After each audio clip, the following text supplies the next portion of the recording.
Soyez les bienvenus dans cette nouvelle édition du Morning News. Au sommaire de l'actualité, depuis la prison de Makala, Vital Kamerhe appelle ses partisans au calme. Le directeur du cabinet de la présidence de la République démocratique du Congo, qui fait l'objet d'une enquête pour corruption, se dit serein. Dans sa lutte contre le coronavirus, le Cameroun s'appuie sur ses partenaires internationaux. C'est dans cette optique que le président Paul Biya a reçu ce jeudi en audience l'ambassadeur de France au Cameroun, Christophe Guilou. Et puis le gouvernement sud-africain autorise la reprise partielle des activités du secteur minier malgré le confinement, un secteur qui fournit 8% du produit intérieur brut et emploie 450 000 salariés. Serein, c'est ainsi que Vital Kamerhe définit son état d'esprit. Le directeur du cabinet de la présidence de la République démocratique du Congo, maintenu en détention provisoire dans le cadre d'une enquête anti-corruption, appelle les membres de son parti qui multiplient les manifestations au calme et à la retenue, lui qui bénéficie encore de la présomption d'innocence. Nathalie Mo. Le directeur de cabinet du président de la République emprisonné de manière préventive dans le cadre d'une vaste enquête sur la gestion financière du programme des 100 jours du président Félix Tshisekedi se veut un citoyen exemplaire devant la justice de son pays. Au terme du deuxième refus de la justice sur sa remise en liberté, il a tenu à partager son sentiment par un appel au calme sans équivoque à tous les membres de son parti. Je demande à tous les militants et sympathisants de l'UNC, à tous mes frères et sœurs du Kivu et à l'ensemble du pays de rester calme et de laisser la justice faire son travail sans aucune pression. Mon innocence sera prouvée. Les magistrats et les juges travaillent consciencieusement en toute indépendance. C'est cela l'état de droit que nous voulons. La force doit rester à la loi. Une attitude sereine du célèbre prisonnier qui semble conforté par les difficultés de la justice a rassemblé toutes les preuves manifestes de sa culpabilité pour un détournement présumé des fonds alloués au programme présidentiel des 100 jours. L'audition le 14 et 15 avril par la justice de Justin Bitakwira, ancien ministre du développement rural du gouvernement du président Kabila, en est la profonde illustration.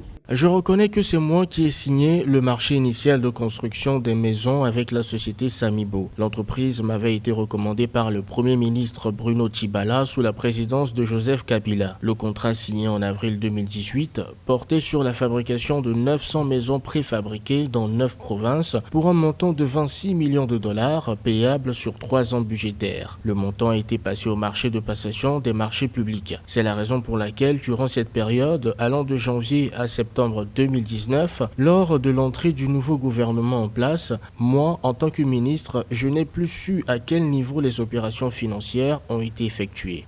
Manifestement, la nouvelle présidence a sollicité du fabricant désigné une rallonge de 600 maisons et une passation de marché de gré à gré dans la continuité de la transaction initiale du précédent gouvernement, portant la somme globale à 57 millions avec, suivant la procédure officielle, l'émission d'un bon d'engagement signé par le ministre du Budget, le ministère des Finances et ensuite le décaissement par la Banque centrale. Toutefois, le fabricant a encaissé les paiements sans livrer la totalité des travaux dans les délais. Ainsi, d'après la justice, il existe indice sérieux de l'intervention de Vital Kamerhe dans ces transactions. Voilà un des nombreux griefs et un des dossiers qui valent au directeur de cabinet sa détention préventive malgré sa présomption d'innocence à ce stade de la procédure.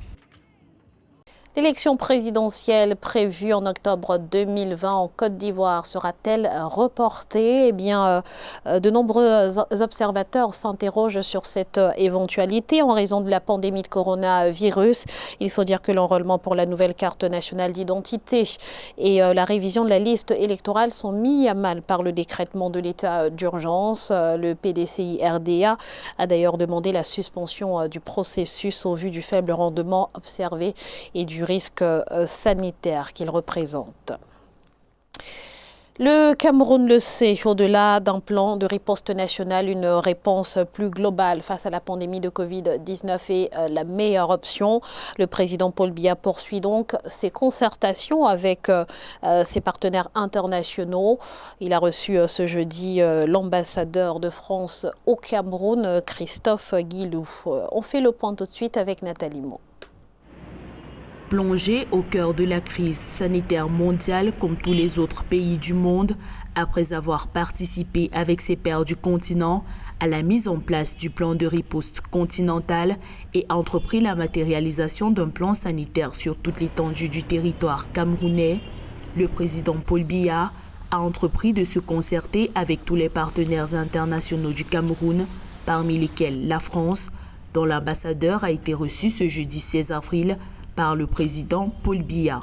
Le moratoire sur la dette, sur le remboursement de la dette pour le Cameroun qui a été obtenu au cours du G20, et le président Macron a été un élément moteur de cette décision, s'est traduit ou va se traduire par un allègement de 230 milliards de francs CFA pour l'économie camerounaise, dont 60 milliards pour la France. Donc c'est un énorme effort et la France est un des éléments moteurs en faveur de cet allègement. Ensuite, je lui ai rappelé également tous les efforts que font la France pour la fourniture de matériel médical, la prise en charge des malades, l'achat de réactifs. Des lots vont arriver. Je lui ai réaffirmé également la centralité de la recherche française, puisqu'ici nous avons un institut Pasteur qui est très actif sur le dépistage, la mise en place de tests, l'Institut de recherche pour le développement, le CIRAD, qui sont des institutions de recherche dans lesquelles travaillent des scientifiques camerounais. Et je lui ai réaffirmé qu'elles étaient au service du Cameroun pour lutter contre la pandémie. Une nouvelle façon d'aborder la coopération qui vient conforter le président camerounais Paul Biya dans son plaidoyer lors de ses vœux 2020 pour l'établissement d'une nouvelle mondialisation qui saura mettre l'homme au centre de toutes les préoccupations. La crise sanitaire mondiale offre une mise en pratique immédiate de cette vision à travers la relation avec les partenaires internationaux. Je lui ai également exprimé et rappelé tous les efforts de la France en faveur du Cameroun, qui traverse, comme beaucoup d'autres pays, une épreuve dure avec l'épidémie de Covid-19. Je lui ai donc rappelé les efforts qui ont été mentionnés par le président de la République, Emmanuel Macron. D'abord d'un point de vue budgétaire, financier. Le président de la République du Cameroun, qui soutient la démarche commune des pays africains dans les mesures financières pour amortir la crise économique liée à la pandémie sur les États africains, a de nouveau réitéré à volonté de voir les Nations Unies appeler tous ses membres autour d'une table pour des entretiens sincères sur des options de paix et de la stabilité entre États et dans tous les États.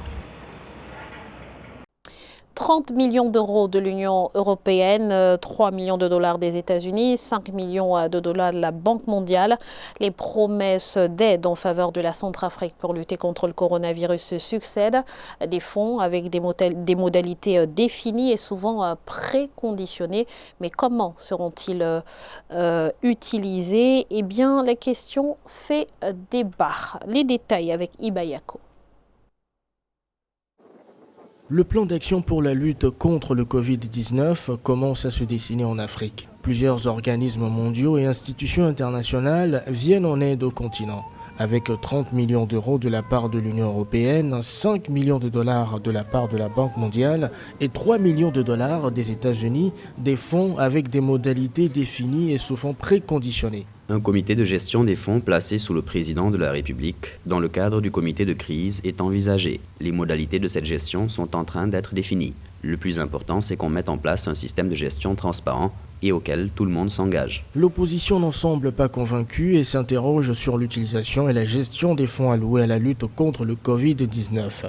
Des suspicions qualifiées de manipulation politique par les autorités de Bangui. On voit que tous les plans de relance entrepris jusqu'à-là, et donc c'est beaucoup de plans de relance qui sont lancés. Il y a très peu de coordination. Et sur ce front-là, d'ailleurs, on aimerait que la Commission de l'Union africaine, pour une fois, puisse prendre les devants et essayer de voir à travers justement le Conseil des ministres des Finances, à travers d'autres secteurs, comment mettre en place une coordination d'ensemble pour préserver et l'économie, la finance. Dans cette lutte accrue contre le coronavirus dans le pays, la sensibilisation des populations et une réponse directe à ces différents besoins figurent parmi les priorités du gouvernement.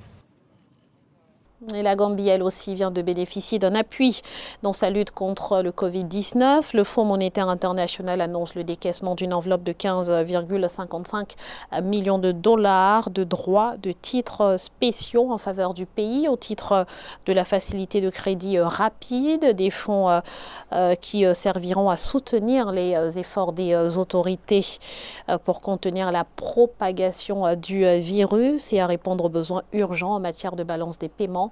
Notons que la croissance du PIB réel de la Gambie prévue pour 2020 a été révisée de 6,3 à 2,5%.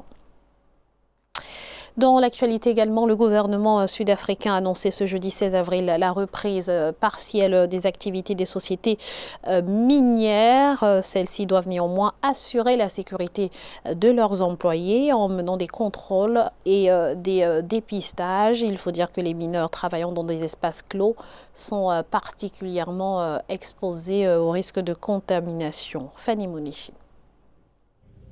Les activités minières reprennent en Afrique du Sud. Classé dans les secteurs non essentiels par le gouvernement, le secteur minier est quasiment à l'arrêt depuis le début de la période de confinement décrétée pour faire face à la pandémie de coronavirus. Une fermeture qui, si elle se prolonge, pourrait mettre en danger plus de 10% des emplois dans cette filière. Le gouvernement a donc décidé de rouvrir progressivement les mines du pays, mais à certaines conditions. Ces conditions comprennent le dépistage et les tests des mineurs qui reviennent dans les mines. L'industrie doit fournir des installations de quarantaine aux mineurs qui pourront en avoir besoin. Les sociétés minières doivent organiser le transport de leurs employés.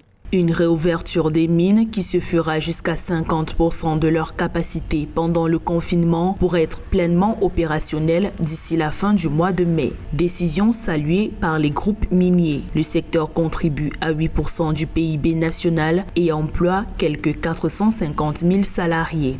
Ça veut dire que si l'Afrique du Sud ne vend pas les matières premières à l'international, elle n'accumule pas assez de réserves de change et ne peut donc pas soutenir une économie qui est déficitaire à hauteur de 3 ou 4%. Donc il est important absolument pour le gouvernement sud-africain d'arrêter que tout le système minier soit complètement à l'arrêt. Le confinement total du pays, ordonné par le président Cyril Ramaphosa, doit durer au moins jusqu'au 30 avril. La pandémie de Covid-19 a déjà contaminé plus de 2500 personnes en Afrique du Sud. Et c'est dans ce contexte de crise que le football veut reprendre ses droits en Tunisie. La Fédération nationale de football a annoncé qu'il n'y aura pas d'année blanche pour les championnats de Ligue 1 et de Ligue 2. Une déclaration qui laisse présager une reprise des compétitions dès la fin du mois de mai, sous réserve de l'approbation des autorités. C'est un sujet de la rédaction. La Fédération tunisienne de football travaille à un calendrier de reprise pour les championnats de Ligue 1 et de Ligue 2. Une reprise souhaitée pour la fin du mois de mai et qui devra recevoir l'aval des autorités.